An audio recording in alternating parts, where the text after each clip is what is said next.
routine and structure in quarantine is an actual structure and schedule. I wrote a schedule up, but I don't stick to it too well, unfortunately.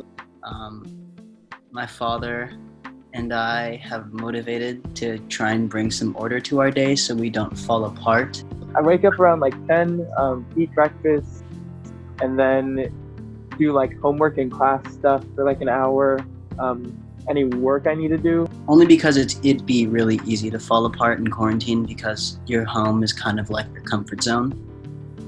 You have your bed here, all the food you love, you're with your family. And I'll either hop on the piano and just mess around for a while, or write something, eat lunch, work out. So I'll wake up in the morning.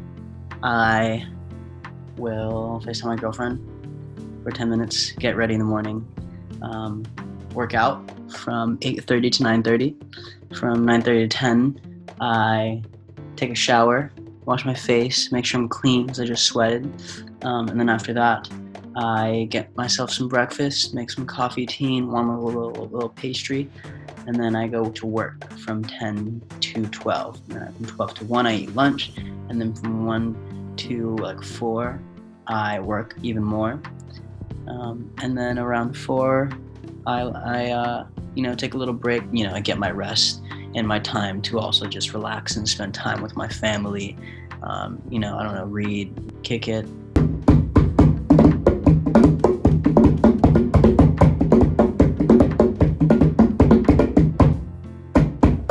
I haven't been sleeping very well.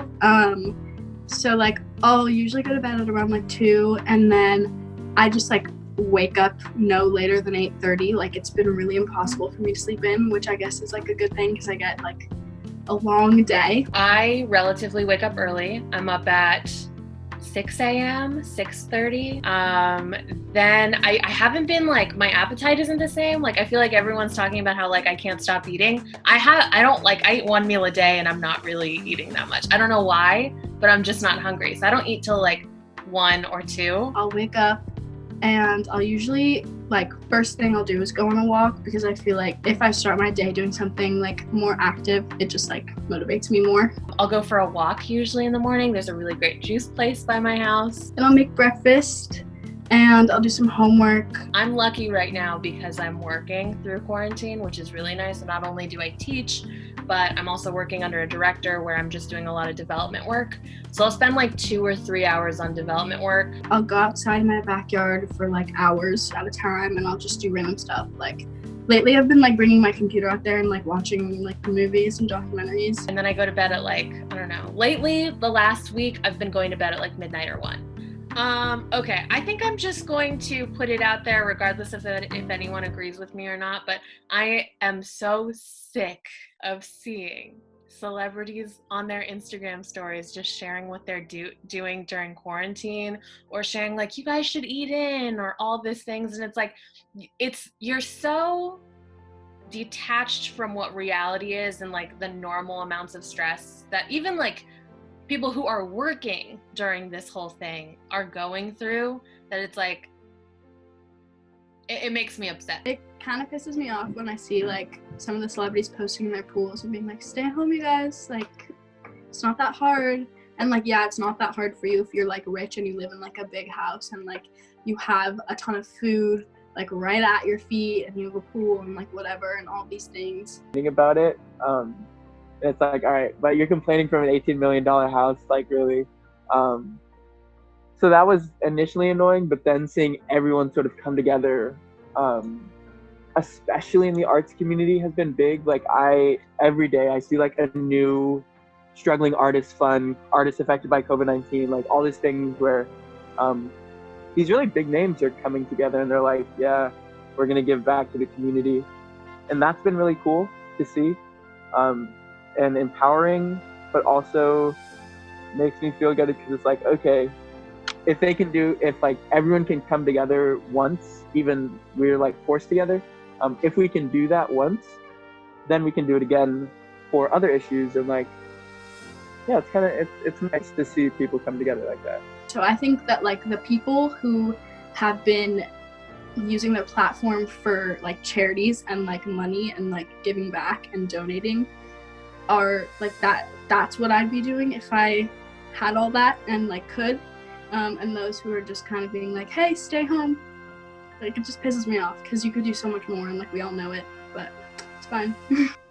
I think that the media is not doing a good job of covering what every single, like how every single country is dealing with this. And I think that if it was covering that, like the US would have like an easier time actually getting shit done. But I think internationally, like every country that I've seen has been so different with the way that they're dealing with it and also the way that it's affecting their people. And I think if we all had a chance to actually see internationally what's going on everywhere, it would just be easier to stay home and do the right thing, and also realize that like the US's government is not doing the best that it could, and other governments are doing a lot better than us, and we should kind of take after them.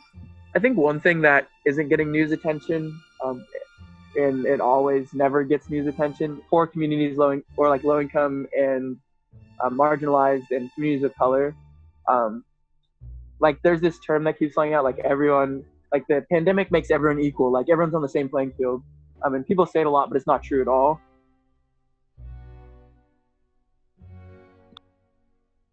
What is the media not covering?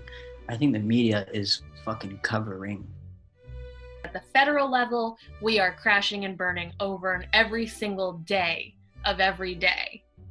All these issues, it's like, let's organize something that using this newfound power, we can be like, yeah, a virus brought the world to a stop once, we can bring it to a stop again, like understand that we have that power, sort of thing.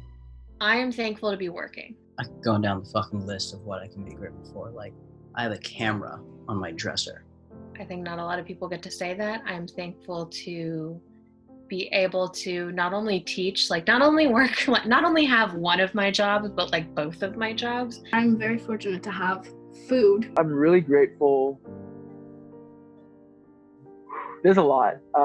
Obviously, I'm grateful that I'm in a situation now where I can financially, obviously this isn't good, but I can live, we are okay. We're going to get through this and be okay on the other side. I'm really, really grateful for that. I'm grateful for that artwork. I'm grateful for this phone. Thankful for everyone's health, and thankful that I still get to make income in something crazy like this. And I also am like thankful just to be like, oh, I can develop my own projects right now.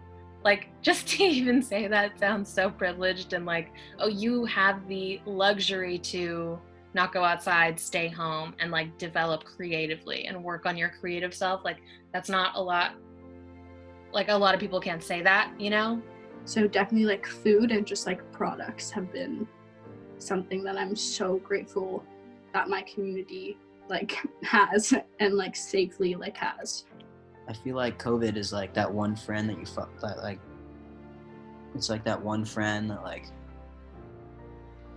no one has absolutely no idea about, but everyone just like kind of hates, you know?